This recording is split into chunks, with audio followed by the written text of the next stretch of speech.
Now, let's get started with today's listener question. Hi, Lisa and Trisha. This is Corey from Georgia. I just started my business 18 months ago, and I've been focusing on two things: getting new customers and serving the customers I have. I'm successfully paying myself and paying the bills, but I don't have a strong understanding of my numbers. Honestly, I'm not even sure where to start. I know profit is what matters in the end. What numbers should I be tracking in my business, and how can I use them to make better decisions? Thank you for your help. Wow, Corey, thank you so much. That is a great question. And thank you for sharing it with us. The numbers should definitely be helping you better understand what's really happening in your organization. And we're ready to help you and everyone listening be more financially healthy. Awesome. Let's dive in and discuss the financial metrics that matter most in your business. Are you ready, LZ? I'm ready. Okay, so I'll call out the metric and I'll let you explain it and how you calculate it. And then let's talk through it as CEO and COO of a thriving business. You ready? I'm ready. Here we go. Okay. Revenue, the most important number, the number we all talk about. Let's talk about revenue. Yes, revenue. You know, what's interesting is that so often, I think this is the only thing that most business owners, entrepreneurs, executives really focus on because they just want to get that money in the door. But revenue has a lot of different components to it. So I just want to touch base really quick to make sure we're all on the same playing field because there's different types of listeners out there. They may have an installment revenue type of business, right? So this is something, service or product, that when it is sold, that if it's a smaller product, you might get all that revenue up front. So it just may all come in 1 month or 1 day, right? If you're service and maybe you're going to sign a contract over a longer period of time, you may have installment payments. So maybe you get 50% up front and then you get a little later, a little bit more later on. That's important to know. There's also something right now very popular in gig economy businesses, also software as a service. I mean, guys, this has been around since magazines, and that's subscription-based revenue or recurring revenue. Now, that's my favorite kind. I think that's your favorite kind, too. Because it just keeps coming. It just keeps coming. That's right. But there are things to be celebrated. We happen to like recurring, but there's also pitfalls in both, too. But I think you need to start there. Really understand how your revenue is coming in. You really can't do any of these other things that we're going to talk about unless you know how your revenue is coming in. Outside of that, because you're tracking your revenue, you need to know how you're getting money, is you're going to want to know how many SKUs, how many services you have, because you're going to want to be able to dive into each one of those to see which one is performing really well and which one is performing not so well. You may have to make hard decisions in the future. If something's not performing well, you may love that product or that service, right? We've actually had some of these here at BELAY that we've had to sunset. That's a really nice word for we had to get rid of it.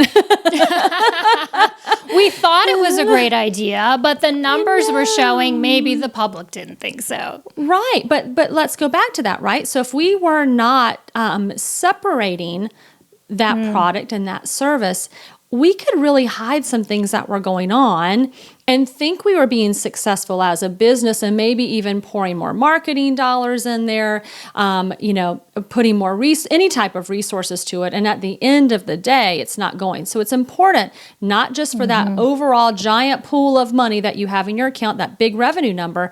It's important to see that number, and you're going to want to track that. You're going to want to track it, weekly, daily, monthly, annually. You're going to want to go out 12, 24, 36 months to have trends, but you're also going to want to look at the trends that are happening in that particular SKU for that product, that service, or service lines, so that way you have a really good understanding of how your income is coming in, where it's coming from, if you should invest in more than you should the others, if you should perhaps sunset one and move it on to something different. Yes.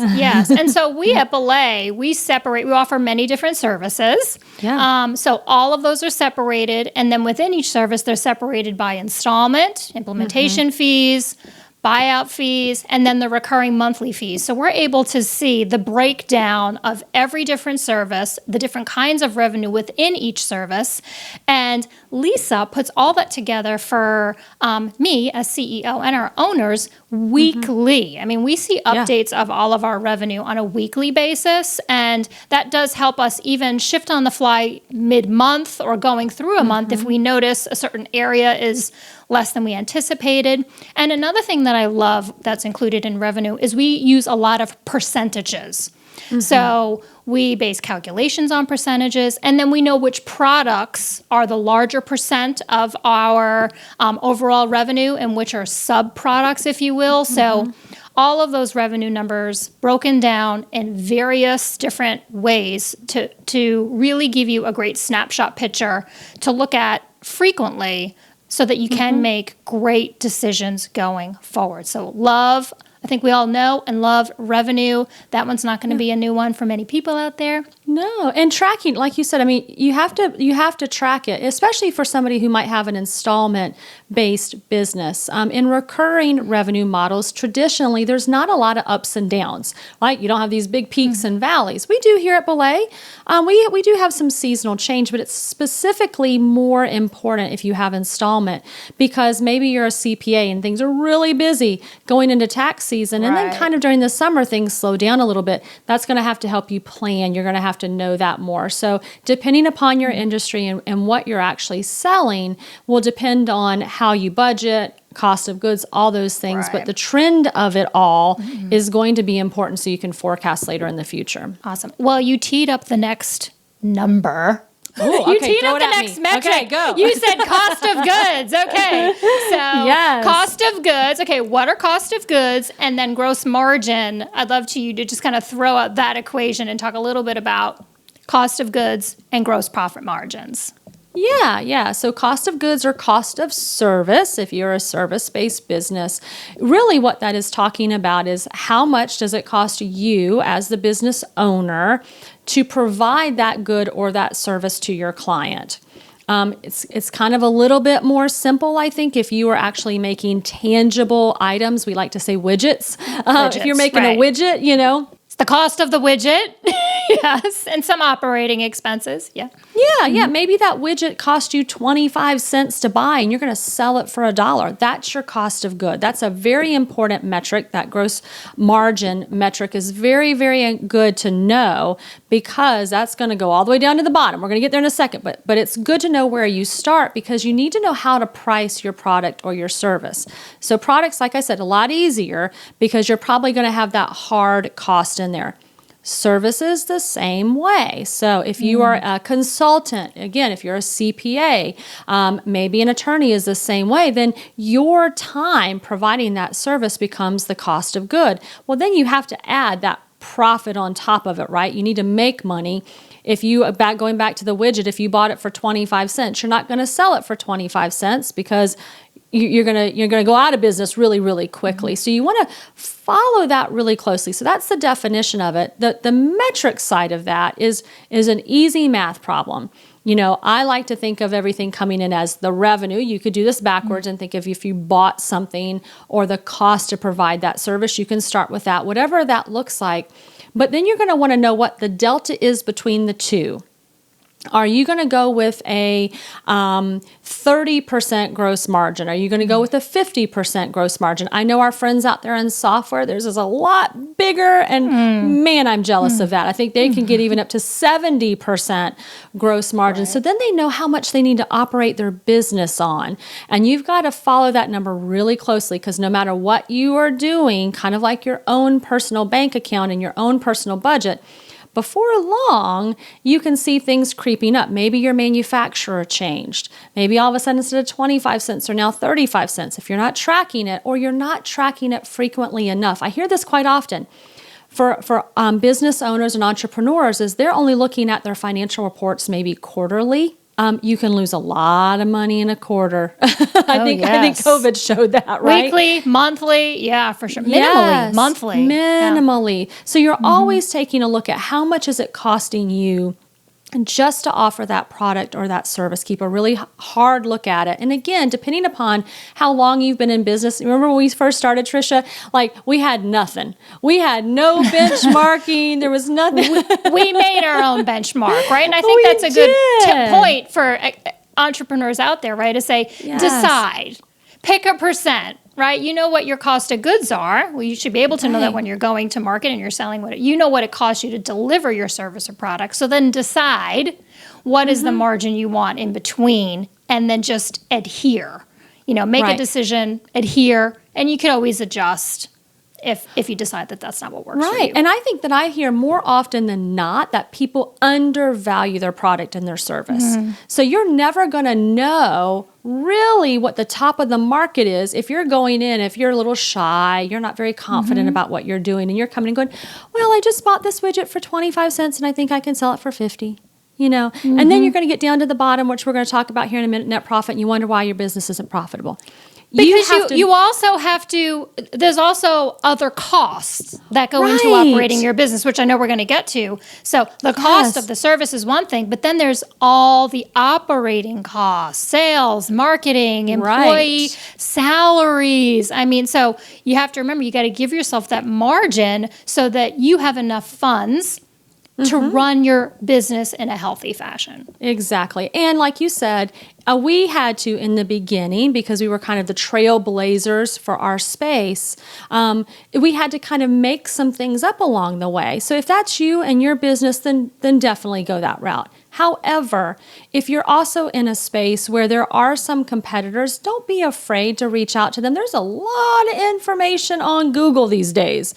So you got to be friends with your competition. Be friends. Totally. Yes. Yes. There's enough out there for everybody. Yeah. Yeah. So, but really lean into your peers, lean into industry standards, and try to understand what some of these hard metrics are, because they do make a difference. And I promise you, they'll help you make your business more successful. But you can't track them if you're not creating them first. So this is why it's so important to have this conversation. Yes. And I remember, to your point, when we were first getting started, you spent so much time researching staffing industries and what were typical margins, so that we had some kind of guide and we weren't shooting completely in the dark. So, just being educated on what's appropriate for your industry is huge. It's key. Okay. Yes. So then let's get to the bottom line, the real deal. If you're in business to be in business and you're not a nonprofit, then what you care about is net profit. So That's net right. profit. Let's talk about it. Hey, and even those nonprofits, they need to be profitable, which is where net profit comes in there. Yes, yes, yes. I can't talk about it enough. Again, this is another one of those pitfalls that I see so often in business owners, is they don't want to pay themselves or they undervalue themselves. And so you have to create a business model with healthy financial metrics that actually gives you profit at the end. Now, there's two reasons for profit. One is you want to reinvest it back into the business. Maybe there's technology. Maybe you need to do a little bit of R&D, research and development, on something that you've been pondering, right? You've got your ideas notebook that you want to go back to and try some things, prototype, all of that stuff. But you need net profit for that, to reinvest it in the business. But also you need net profit for you. And you need to start thinking about your business in the long range. Totally different topic, but I'm going to kind of tease it up a little bit. Don't get into business and just live day by day by day. Be bold and think about where you want to see your business in 5, 10, 15, 20 years. Is this a legacy type business? Are you going to want to sell the business? That matters, because your metrics tell a story to your future where you might want to be. So if you want to sell someday, you're going to need to know, what does a profitable business look like, so that you'll have somebody who, nobody wants to buy a defunct business either. So, Right. And as a CEO, profit gives me peace. Right? Yes. So profit equals peace as a CEO, and our owners, I know for sure. When there's great profit, then you actually can dream. to your point, you can reinvest. You can say, ooh, we have a little extra. How about we add some extra professional development for our team? Or how about we insert some extra into our marketing? And so it gives you the opportunity to really dream big, care for your team, and have peace. There's nothing more stressful as being a business owner or a CEO or a leader of an organization and feeling like you're squeezing by the nickels and dimes. It's a very stressful place to live. So giving yourself healthy margins also just kind of helps you sleep better at night. Yeah, it does. It does. And how you get there, right? So we talked about the revenue. From that trickles down, you need to pay for that service or that product. So that goes back to what our cost of goods are, that gross margin. And then the rest of it, you teed it up so beautifully before, is how you operate your business. And this is when it's going to go into the salaries, right, that you need to pay for.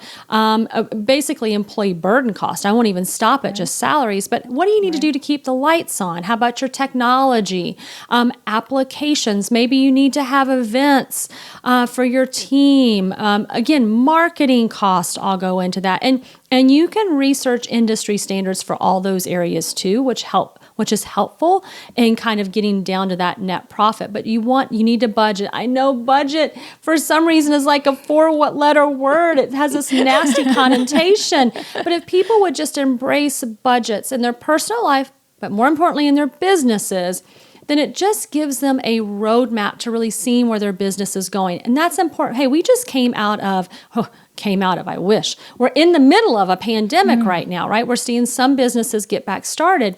But what happens so often is if you're not aware of where you are financially, you don't have levers to pull really quickly. Right. And I think for us and some of those businesses that we have seen really come out of this and start to be a little bit more profitable again is we knew immediately, because we have a really tight budget. I run a tight ship around here. That you do. We could pull some levers and say, hey, we have this event that we were actually going to do for our team members.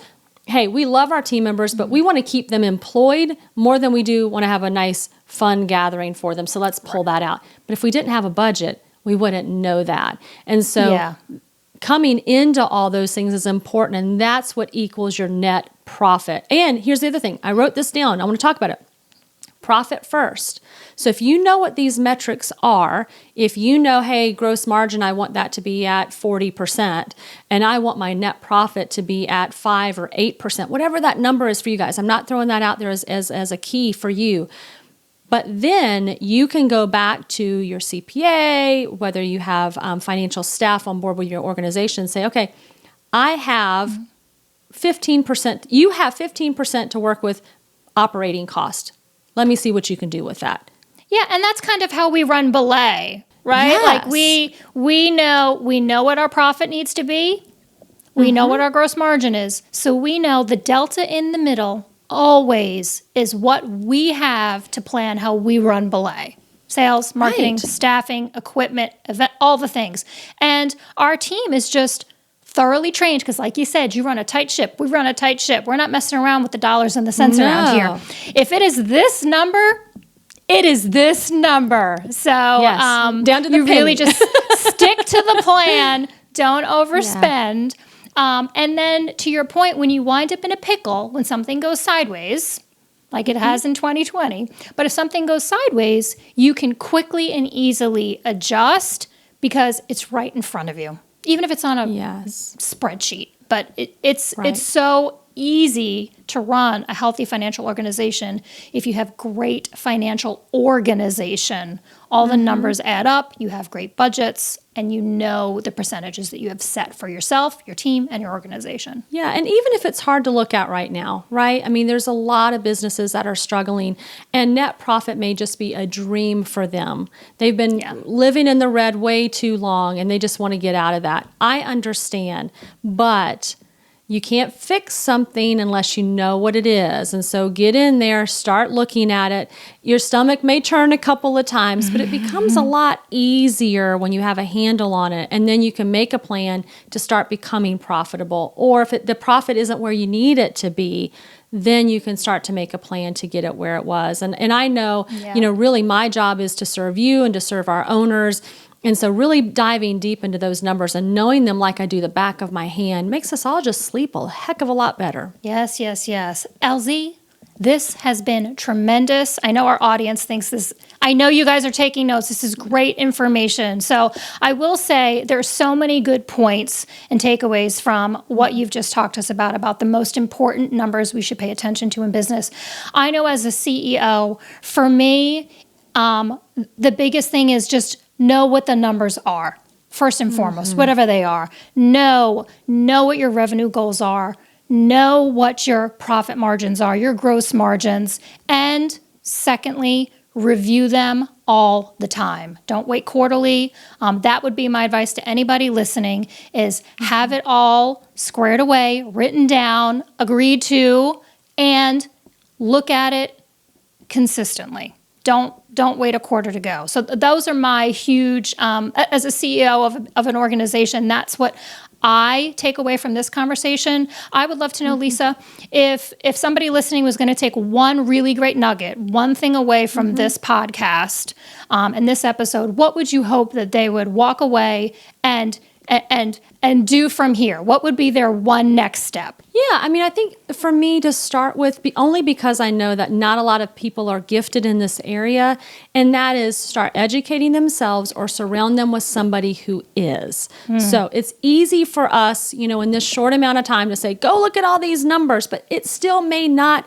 be understandable or resonate. But if you've got somebody in your corner who can help you walk through all these things, help you not feel bad if your business isn't profitable, or help you celebrate when it is, I think that is really what will help you grow your organization exponentially, right? We want to 10x this thing. And so you can 10x it when you know and you understand it. And so if you don't personally, hey, my takeaway is get somebody who does, somebody you can trust. Yeah. Leadership one-on-one, right? Surround yourself with the people who know the things you don't know. And that's why LZ has been such a great asset and benefit to Belay. And no, y'all can't hire her to be your CFO. But she is a gift to our organization because she's so versed in finances. So to her point, if you don't have somebody on staff, educate yourself or go find somebody outside, whether it's a CPA or whomever, who can advise you and get you what you need so that you can be aware and paying attention to the right finances so you can have a healthy, thriving organization. Yeah, exactly. Well, thank you All right, so much. This was a great thank you. conversation. I loved it. I love it.